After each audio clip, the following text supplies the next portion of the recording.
Hello, patrons. Today is April 5th, 2022. And so today we're going to be talking about essentially being strategic with real estate investments and picking location strategically and why the location matters, why location matters in real estate, why you should not be strictly solely focused on cash flow, why appreciation counts a whole lot as you're thinking long-term real estate investing.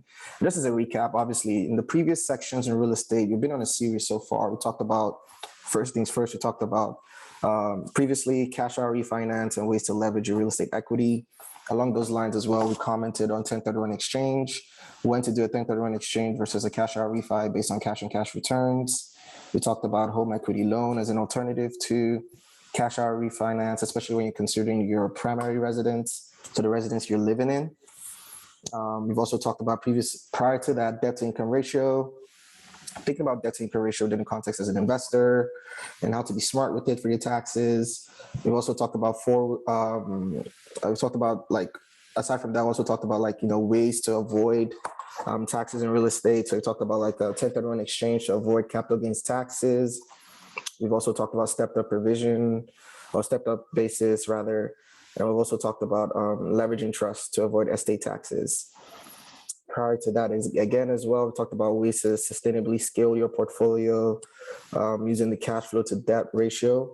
So I guess I'm just trying to refresh patrons' memories of all the topics we've covered so far, and it's good to definitely go back and review them. I will link the real estate guide in the description, so you can see the previous topics we've covered. Again, they're in sequential or they're ordered by time. So basically, the most recent post on the guide is our most recent. So you can definitely go back and review them. But today, again, we're talk about cash flow, talk about cash and cash returns, and we talk about the importance of these things. But also, I also want to, now that we talk about cash out refinance, I also want to comment on the importance of location, appreciation, as well as rental income growth. So obviously location will impact the appreciation of the property, as well as what you stand to make from the property in terms of growth in revenue or growth in your rental income.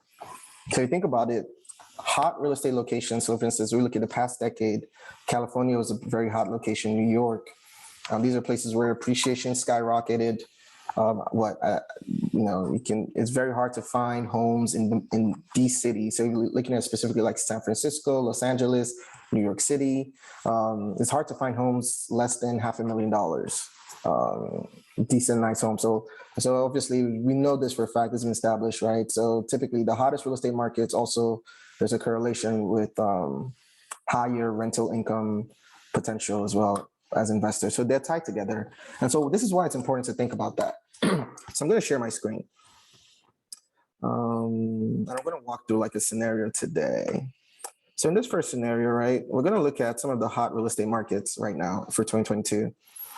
And they're listed right here: Nashville, Tennessee, Raleigh/Durham, North Carolina, Phoenix, Arizona, Austin, Texas, Tampa, Florida, Charlotte, North Carolina, Dallas, Texas, Atlanta, Georgia, Seattle, Boston, right? So of course, as you guys know, we do have properties in Charlotte and Atlanta, and I'm also looking into properties in Dallas, potentially in Texas, but these are the top 10 for the most part. And of course, they're different sources. I use Fortune. You can use Zillow's, Redfin. There are different sources out there, but for the most part, these are the top hottest real estate markets right now in the USA.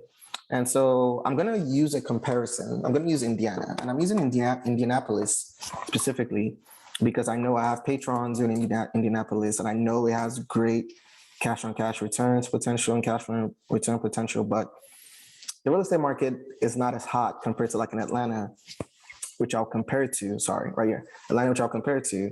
And so you can see why it's important. So aside from just cash and cash returns, I'm going to show you and walk you through why it's important to also consider location. So just to start for analysis is important. So we're going to use the previous 10 years performance. So from 2012 to 2022 to sort of like indicate or predict our future performance from 2022 to 2032, right? So obviously key things to know is that basically average annual appreciation for a home in Indianapolis has been about 4.54% for the past decade, essentially. And for Atlanta, the same is about 7.7%. So we're also going to look at the median home sales currently. The median home sale currently in Indianapolis, according to this website, is about $178,000. And for Atlanta, is about $379,000. Okay, and so that's important because essentially going to our cash flow now. So basically what we want to do is we want to construct like a simple model. So Atlanta, we're going to use the median home sale, right? So our loan balance is basically going to be 97% of that because we're going to assume a 3% down payment. And again, just to reiterate, we're assuming 3% down payment. So obviously our loan balance will be 97% of the value of the home.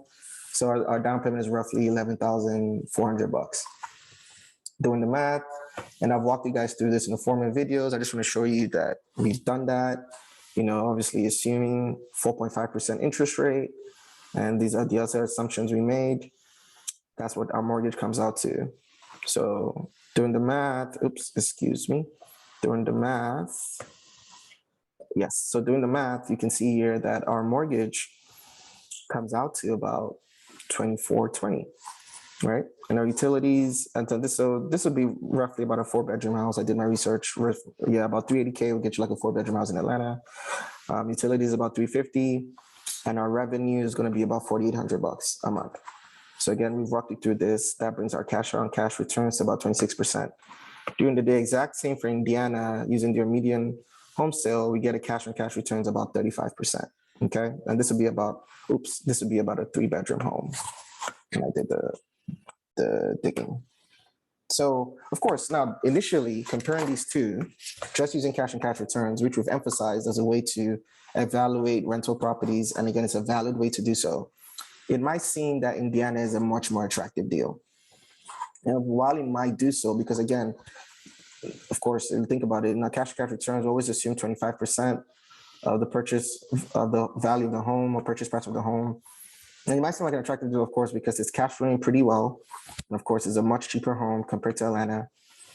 So long term, like as an investor, if you do a very surface level analysis, I wouldn't blame you for just jumping on this deal and picking this over the Atlanta deal. But here's why you might want to consider. And the reason why being is because we just showed you Atlanta is one of the hottest real estate markets. And of course, so when you consider that, you want to think about appreciation, okay? You don't want to think about like 1031 exchange and cash out refi, which we've covered in the past. And you also want to think about rental income growth. And as you see, I did the research. Atlanta, rental income in Atlanta has gone up in the past decade by 65%. Indiana, only 25%. And so that's something to keep in mind. And here's why. So now, and also, again, going back to what we discussed and saying, okay, we showed you now year, right? The average appreciation for the past decade has been 7.7% in Atlanta and 4.54% in Indianapolis. So now we take the median home sale, and now we're going to run a model. So we're going to say, okay, what will be the price, right? So what would be the price of the Atlanta house, assuming the average appreciation for the past 10 years? 10 years from now, so in 2032, so you just do a compounding. So in 10 years, the value of the home should be, if it's appreciation at 7.7%, in 10 years, value of the home should be about $800K. Doing the same for Indiana, the value of the home will be about $280K, okay? And this is only appreciating about 4.54% annually, right? As we just showed you. Now, so we're gonna have two scenarios, one for Atlanta, one for Indiana. We put the future value of the homes. Also, for the mortgage balance, you go back to our mortgage calculator, right? Which is right here. And we can see what the mortgage balance would be in 2032. You see for Atlanta, the mortgage balance would be about $288K. And for Indiana, the mortgage balance in 2032 will be about $135K. So now that we have those two numbers, 288, mortgage balance is 134,932. Okay, let's update that. 134,932. Perfect. Okay, so we've updated that. So now that we have our mortgage balances, right? So the next thing I want to look at is what our equity in the property is. This is very simple. Our equity would just simply be the value of the home minus our mortgage balance, right? So in 2032, okay, our $11,000 initial down payment has flipped into $500,000 equity. And so when you look at the returns on that, that is basically this minus a down payment divided by a down payment. Right? And as a percentage, that's over 4,000% growth, or basically, and just this might basically make it simpler. So this, we're just going to do this divided by this. Maybe this would be easier to see. So we've essentially, no, don't make this a percentage, just a regular number, general. So we've essentially almost 45x our money in 10 years, which is not bad, which is great, actually. When I say not bad, that's great. So in 10 years, by investing in Atlanta with a 45x our money, and Indiana, again, you would have done similar too, because obviously it was cheap to begin with. But then, so this would be equity divided by, of course, your down payment, which is right here.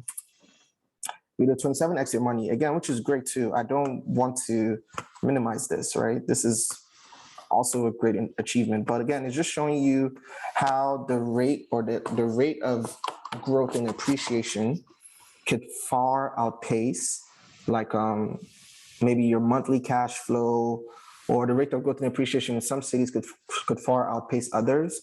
And these are things you want to consider. But more importantly, right, so equity by itself is useless, right? So you want to be able to leverage it, right? So this is the importance of what we talked about in our post when we're covering the 4 key traits of an asset that you're looking for. Looking for an asset that appreciates, of course, both assets are appreciating. Looking for assets that cash flow, both assets cash flow. Looking for assets that is a hedge against a perceived risk. In this case, we're hedging against obviously rising costs of living, inflation, things you can think of that real estate could hedge against. But more importantly, also, we want to be able to leverage it. So the 2 ways we're going to look at is 1031 exchange, cash out refinance. So again, just recapping.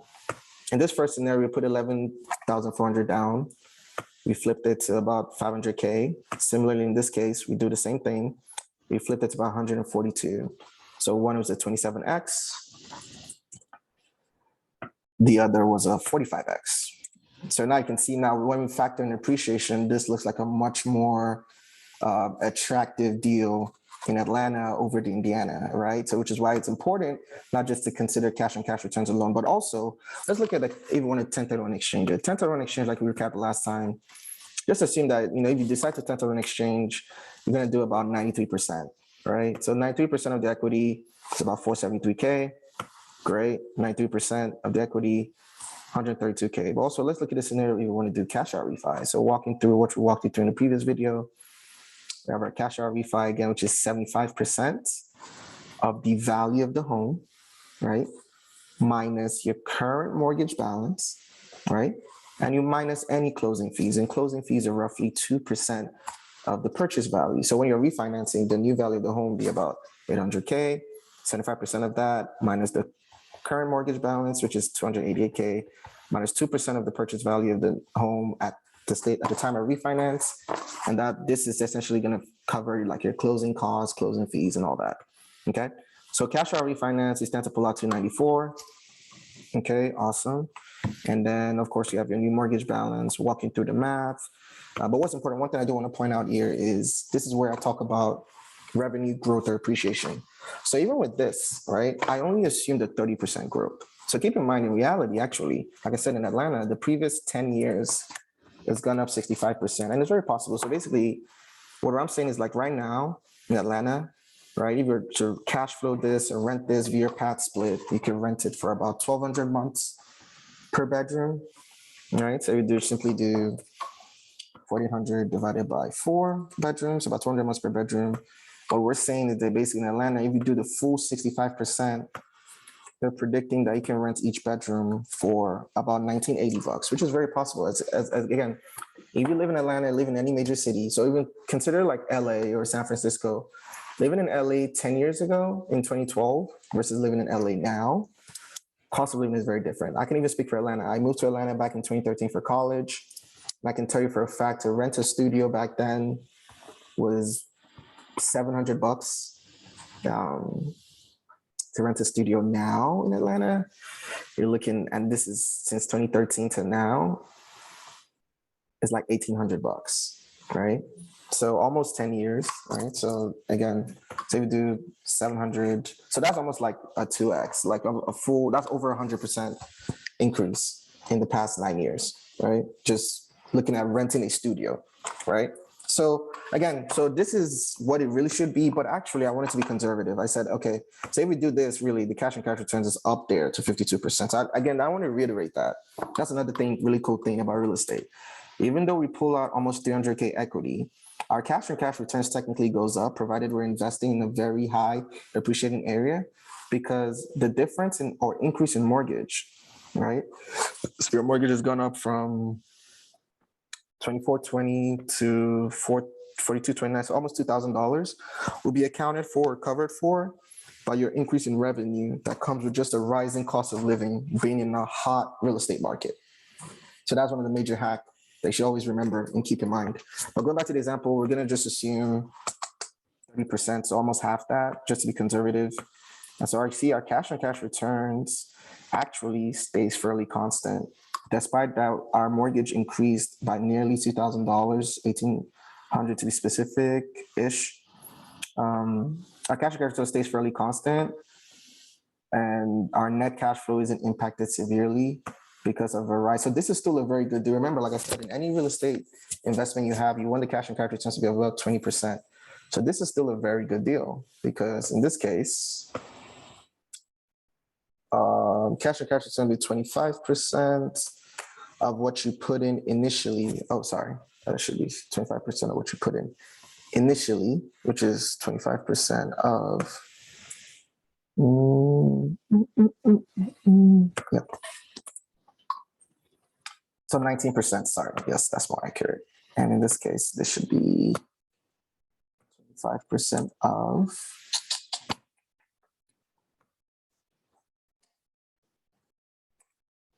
perfect. Perfect.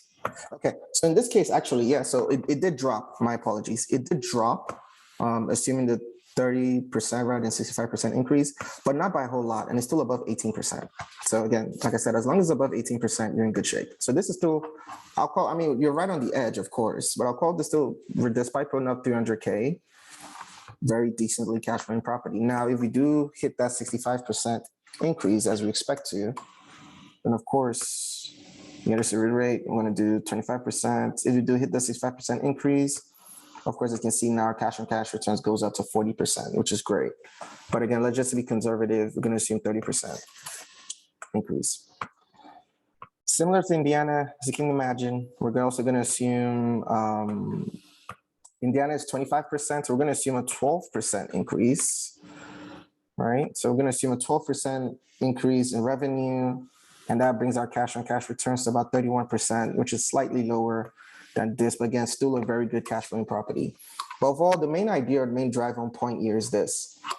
When you're initially looking at the deal, right? Indiana, by cash on cash returns, whether it's in the future or currently, Indiana looks like a better investment deal because of cash on cash returns. But when you're looking at it holistically, you look at the full picture, you look at everything inclusive, including appreciation and what you stand to gain, right? Atlanta is a much better deal because one, when it boils down to it, you're going to have $11,000 down, and you're going to have 44x that in equity. Not to mention how much you stand to gain cash in our refinance in 10 years, plus still having a good cash flowing property. Like I said, anything above 18% is good. Also, when you factor in as well, right, that with the Indiana home, you put 5,000 down. Again, you only 27x your property versus 45x with Atlanta.